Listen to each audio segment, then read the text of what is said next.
Good afternoon, everyone. Welcome to the show. This is the news with b.c.begley. I am your host, and it's Thursday, December the 18th, 2025, and let's go right into the top news stories for today. A group of Democratic senators is pressing the Justice Department to explain why federal investigators never interviewed Jeffrey Epstein's longtime lawyer, Darren Indyke, or his in-house accountant, Richard Kahn, during probes of his sex trafficking operation. Both men were senior officers in Epstein-controlled entities that handled finances, cash payments, and transactions later linked to the scheme. This, according to the Wall Street Journal. Despite their close and years-long involvement with Epstein, neither was questioned during federal investigations of Epstein and Ghislaine Maxwell. Indyke and Kahn deny any knowledge of Epstein's crimes, and they say that they never witnessed abuse or received reports from victims, the Wall Street Journal has reported. Led by Senator Ron Wyden, the senators argue the failure to interview them is inexcusable and are demanding answers from the DOJ and the FBI. Former Justice Department Special Counsel Jack Smith told lawmakers in a closed-door interview that his team developed proof beyond a reasonable doubt that President Donald Trump criminally conspired to overturn the 2020 election. Smith also said that investigators gathered strong evidence that President Trump illegally retained classified documents at Mar-a-Lago and obstructed efforts to recover them. He also emphasized that his decisions were based solely on facts and law, not politics, and then he said that he would make the same prosecutorial choices regardless of political party. The charges in both investigations were dropped after President Trump's election, citing Justice Department policy barring prosecution of a sitting U.S. president, the AP has reported. Democrats say Smith's private testimony was damaging to President Trump and are now calling for it, along with his full report, to be made public. Israeli officials are reviewing unverified intelligence suggesting a possible Iranian connection to the killing of Professor Nuno Lorio, a senior MIT nuclear scientist who was shot and killed at his home in Brookline, Massachusetts. U.S. authorities have not confirmed any such link and say that the investigation remains open, with no suspects, motive, or signs of forced entry identified thus far. Lorio, a 47-year-old Portuguese-born expert in plasma and nuclear fusion research, was internationally renowned and had publicly expressed support for Israel. Officials on both sides stress there is currently no evidence tying the murder to a state-sponsored or intelligence operation, despite the sensitive nature of his work, the Jerusalem Post has reported. His death has shocked the academic community, while law enforcement urges caution amid widespread speculation circulating online and in the media. 4 House Republicans broke with party leadership to join Democrats on a discharge petition securing the 218 signatures needed to force a vote on a 3-year extension of enhanced Obamacare subsidies that are set to expire on December the 31st. If the subsidies lapse, insurance premiums are expected to double on average for about 22 million people who rely on the Affordable Care Act marketplace coverage.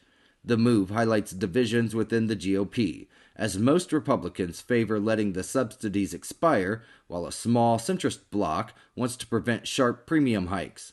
House Speaker Mike Johnson opposed the extension and instead advanced a separate GOP health care bill, while the ACA funding measure is unlikely to reach the floor before the deadline, NBC News has reported. Even if it passes the House in January, the extension faces resistance in the Senate, where Republicans have already rejected it. Caroline Ellison, former CEO of Alameda Research and ex-girlfriend of Sam Bankman-Fried, has now been moved from federal prison to a community confinement after serving about 11 months of her 2-year sentence. The Bureau of Prisons confirmed that she was transferred back in October from a low-security prison in Connecticut to either home confinement or a halfway house, though details were not disclosed. Ellison pleaded guilty to conspiring in the $11 billion FTX fraud and was a key cooperating witness against Bankman-Fried at his 2023 trial. A judge cited her substantial cooperation but still imposed prison time due to the seriousness of the crimes, Business Insider has reported. Her projected release date is February 2026, nearly 9 months earlier than her original sentence. Venezuela has deployed its navy to escort ships carrying petroleum products from its ports, heightening tensions with the United States after President Trump announced a, quote, total and complete blockade targeting sanctioned Venezuelan oil tankers. Several vessels transporting petroleum and other oil-based products departed the port of Jose for Asia under military escort, responding to Trump's blockade threats. The escorted ships do not appear on current U.S. sanctions list, leaving it unclear whether they would be affected by the blockade. PDVSA, Venezuela's state oil company, stated that its ships are sailing safely and lawfully under the right to free navigation, the New York Times has reported. The move follows a recent U.S. seizure of a sanctioned Asia-bound tanker carrying nearly 2 million barrels of Venezuelan crude oil, prompting Venezuelan President Nicolas Maduro to vow that oil exports will continue despite any U.S. sanctions. The Senate has passed the annual National Defense Authorization Act, authorizing $901 billion in defense spending at a 3.8% pay raise for troops, while demanding more Pentagon transparency on strikes against alleged drug boats near Venezuela. The 3,000-page bill balances bipartisan priorities, maintaining U.S. troop levels in Europe, providing military aid to Ukraine, and implementing President Trump's policies on military diversity and border powers. It also increases congressional oversight of the Department of Defense, repeals older war authorizations, and seeks to modernize Pentagon weapons procurement amid competition with China. Some provisions sparked controversy, including a waiver allowing military aircraft to operate without broadcasting precise locations, which critics linked to a January mid-air collision in Washington, D.C. that killed 67 people, NPR has reported. Senators like Ted Cruz are pushing separate legislation to improve military and commercial aircraft coordination to prevent future accidents. Naveed Akram, the sole surviving suspect in Sunday's mass shooting at Bondi Beach in Sydney, Australia, has now been charged with 59 offenses, including 15 counts of murder and one of committing a terrorist act. The attack, targeting Australia's Jewish community during a Hanukkah celebration, left 15 people dead and dozens injured, making it the country's deadliest shooting since 1996. Akram's father was also killed in a gunfight with police at the scene, and both had recently traveled to the Philippines. Victims included 2 rabbis, a Holocaust survivor, a 10-year-old girl, and Boris and Sophia Gurman, who were filmed wrestling with the gunman, the BBC has reported. The surviving suspect had his first court hearing from his hospital bedside, with the case adjourned until April of 2026, while the Jewish community mourns and funerals continue amid criticism of the government's response to anti-Semitism. Nick Reiner made his first court appearance on Wednesday after being charged with 2 counts of first-degree murder in the deaths of his parents, Rob Reiner and Michelle Singer Reiner. He did not enter a plea, and his arraignment was continued until January the 7th. The couple, aged 78 and 68, were found dead on Sunday in their Brentwood, Los Angeles home, with the preliminary cause of death listed as, quote, multiple sharp force injuries. Nick Reiner was arrested the same night and is being held without bail. The charges carry a potential sentence of life in prison or even the death penalty, Yahoo News has reported. Authorities have not disclosed evidence or a motive, and the district attorney has not decided whether to seek the death penalty. All right, let's take a look at the National Weather Radar from the National Weather Service, and now let's take a look at the National Weather Forecast for today. A powerful storm system is bringing hazardous conditions across much of the United States, with heavy snow and strong wind gusts of 50 to 80 miles per hour, causing dangerous travel, property damage, and power outages in the northern and central plains and in the Rockies.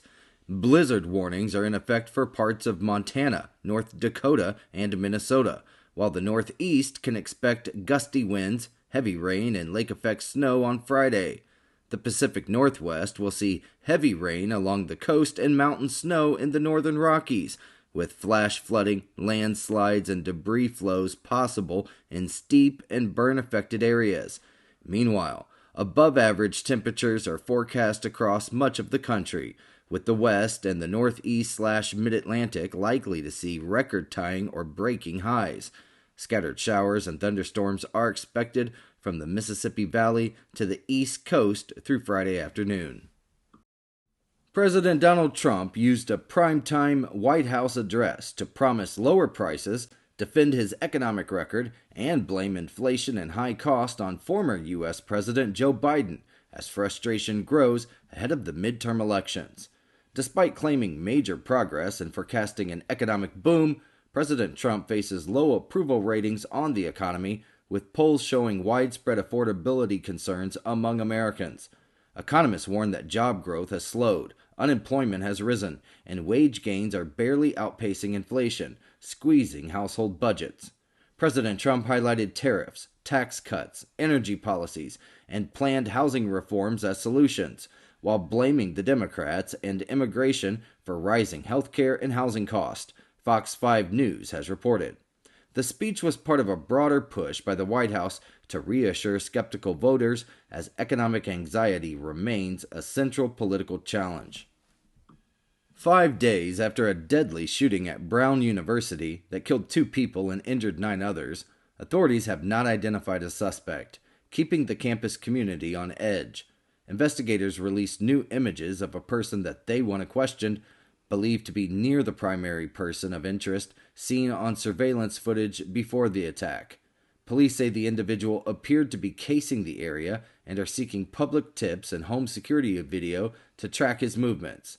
Officials insist the investigation is progressing, despite criticism over campus security coverage, and they say that there is no ongoing specific threat, the BBC has reported. Law enforcement has increased its presence around Brown and nearby neighborhoods as a precaution. The United States approved a $11.1 billion arms sale to Taiwan, one of its largest ever, including HIMARS rocket systems, long-range missiles, artillery, drones, and military software. U.S. officials said the package supports Taiwan's efforts to modernize its forces and maintain a credible defensive capability. Taiwan welcomed the deal, calling it essential to strengthening deterrence and national defense. China strongly criticized the move, urging Washington to stop, quote, arming Taiwan, and warning against military ties that interfere with its internal affairs, Al Jazeera has reported. The scale comes amid heightened cross-strait tensions, as Taiwan boosts defense spending and Beijing reiterates its aim to unify the island with the mainland. FBI Deputy Director Dan Bongino announced he will step down from the Bureau in January, thanking President Donald Trump, Attorney General Pam Bondi, and FBI Director Kash Patel for the opportunity to serve. Bongino was an unconventional choice for the role, as neither he nor Patel had prior FBI experience, and he was better known as a pro-Trump podcaster and a former law enforcement officer. His tenure was marked by controversy, including criticism of the FBI that he once labeled, quote, weaponized, and clashes with the Justice Department leadership over the Jeffrey Epstein files.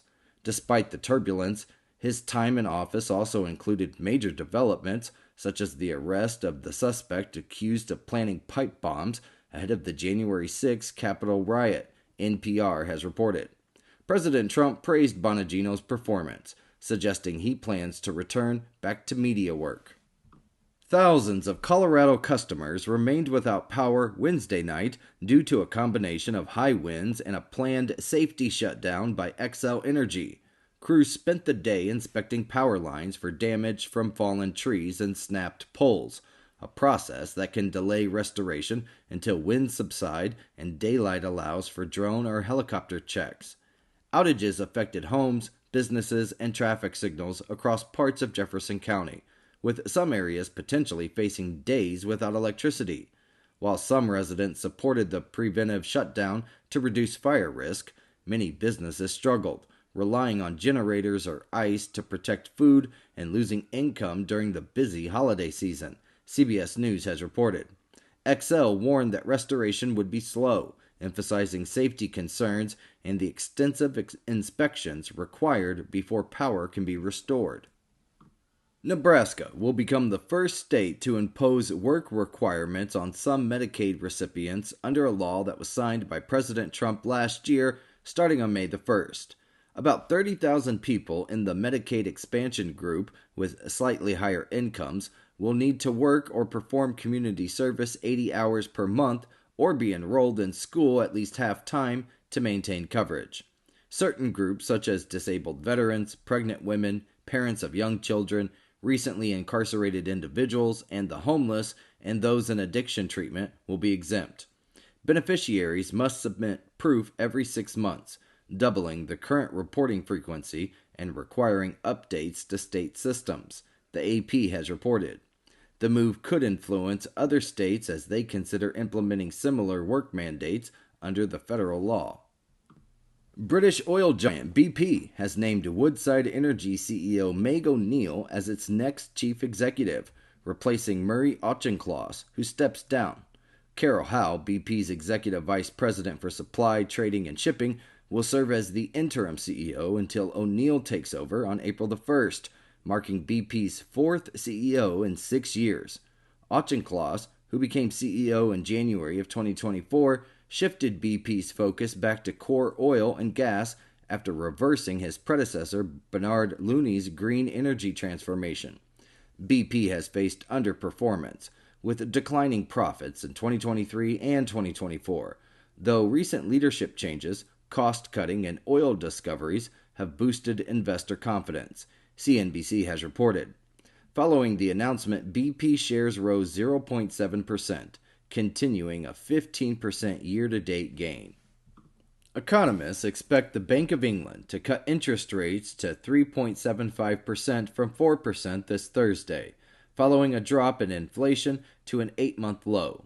November's Consumer Prices Index fell to 3.2% from 3.6% in October, driven by easing food, drink, alcohol, and tobacco prices. The rate cut would mark the lowest borrowing cost since February of 2023 and is seen as a response to cooling price pressures and broader signs of a slowing economy, including rising unemployment and stagnant growth. Analysts predict this may be followed by 1 or 2 additional cuts in early 2025, though rates are unlikely to return to the ultra-low levels that was seen in the United Kingdom previously, The Independent has reported. Despite the decline, inflation remains above the Bank of England's 2% target, leaving uncertainty about economic conditions in the year ahead. Federal prosecutors have indicted 4 former executives of bankrupt subprime auto dealer Tricolor, accusing them of running a multi-year systemic fraud scheme. Founder Daniel Chu, former COO David Goodgame, and executives Jerome Collar and Amirian Siebold were all charged with defrauding lenders, including double pledging assets to secure multiple loans. Kohler and Siebold have already pleaded guilty and are cooperating with authorities.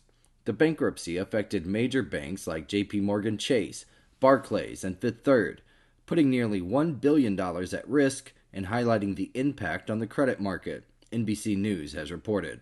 At its peak, Tricolor operated 65 retail centers across several states, employed over 1,500 people, and generated roughly $1 billion annually before the alleged fraud unraveled after an incomplete audit. Today is December 18th, 2025, and on this day in history, in the year 1865, the 13th Amendment to the U.S. Constitution, abolishing slavery, was officially ratified. In the year 1916, the Battle of Verdun during World War I ended after nearly 10 months of fighting between French and German forces. And in the year 1956, the first Eurovision Song Contest was held in Lugano, Switzerland. December the 18th is also National Roast Suckling Pig Day, and that is what happened on this day in history. Alright, while I got you here, don't forget to like and subscribe to the YouTube channel so we stay up to date on all of our news stories and our live show. And now let's go to the last block of news for today. Chinese companies are rapidly advancing in humanoid robotics, targeting applications from entertainment to retail and smart manufacturing, though high cost and technical challenges still remain. Shanghai-based Agibot, backed by Tencent and BYD, has produced 5,000 humanoid robots since 2023 and aims to develop robots with general intelligence capable of multiple tasks, including dancing, factory work, and potentially household chores. Beijing-based Gaobot is taking a more focused approach, prioritizing retail and industrial manufacturing robots and deploying them in stores across major cities. Both companies, along with other companies like Unitree and UBTech, are all collaborating with NVIDIA to enhance AI capabilities in robots, while global competitors include Tesla's Optimus and Boston Dynamics, KR Asia has reported. Analysts note the market is enormous, but caution that technical hurdles like dexterous hands and heat dissipation and safe interaction with humans must be overcome before humanoid robots become widely adopted. Billionaire entrepreneur Jared Isaacman was confirmed by the Senate as NASA's new head, ending a year-long nomination saga. Initially nominated by President Donald Trump in December of 2024, then president-elect, his nomination was withdrawn 5 months later due to a review of prior associations, then renominated in November. Isaacman's confirmation comes at a critical time as NASA faces budget and staffing challenges from previous federal cuts. The Senate approved his nomination 67-30, following a committee hearing where he emphasized returning astronauts to the moon before China, NBC News has reported. Senator Ted Cruz, who chairs the committee, supported a year-end confirmation. Rocket Lab successfully launched 4 new DiskSats for the U.S. Space Force early on Thursday morning from Wallops Island, Virginia, on an Electron rocket. The mission, dubbed Don't Be Such a Square, marked the first deployment of DiskSats, which are a thin, 40-inch wide spacecraft that was developed by the Aerospace Corporation with NASA funding. DiskSat's unique flat design offers more power and surface area for instruments and could enable very low altitude Earth observation by maintaining one face toward the planet. The satellites were deployed at an altitude of 342 miles and about 55.5 minutes after the launch, higher than their potential low altitude missions, Space.com has reported. This launch was Rocket Lab's 20th of 2025, breaking the company's single-year record and including both orbital and suborbital flights.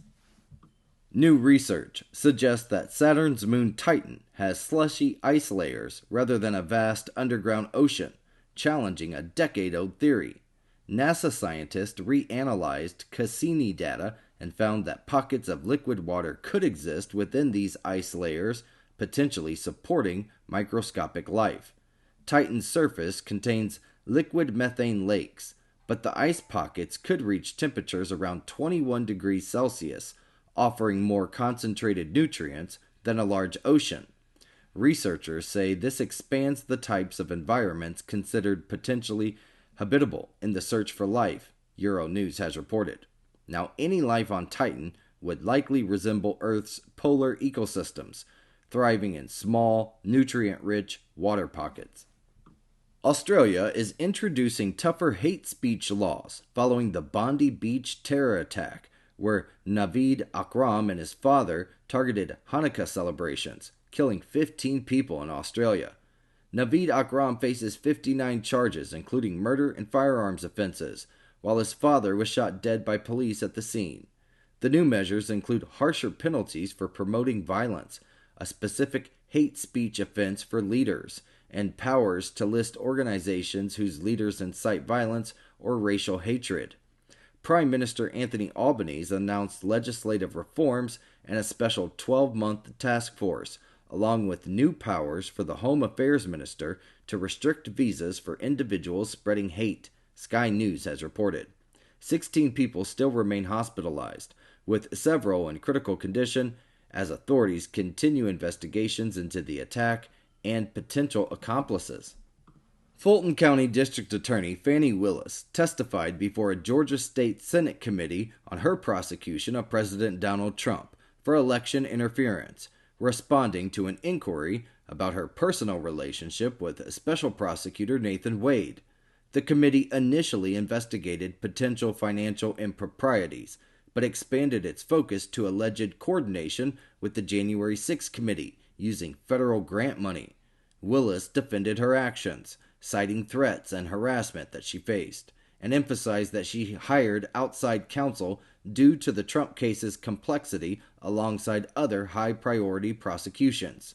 Georgia State Senator Greg Dolezal alleged coordination with the White House and questioned the use of funds to pay Wade, while Willis maintained that her office followed proper procedures, The Guardian has reported.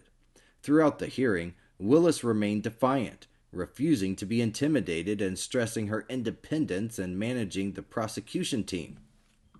Ghislaine Maxwell filed a habeas petition in Manhattan federal court seeking to overturn her conviction for aiding Jeffrey Epstein's sexual abuse of underage girls, citing, quote, substantial new evidence. The former socialite, serving a 20-year prison sentence in Texas, is representing herself in the petition, a long-shot move as such filings are rarely granted. Maxwell claims a juror concealed a history of sexual abuse during jury selection, which she says shows bias that affected the trial's fairness. She also alleges prosecutors hid a police detective's grand jury testimony that conflicted with his trial statements and undermined key evidence, CNBC has reported. The petition was filed just days before the Department of Justice is required to release investigative files on Epstein and Maxwell. Okay, everybody, it's 27 past the hour, and that is our show for today. I hope all of you have enjoyed it. I will see everyone tomorrow at 12 noon Eastern Standard Time for another episode of The News with BC. And until then, I hope everybody stays warm and has a great rest of your day.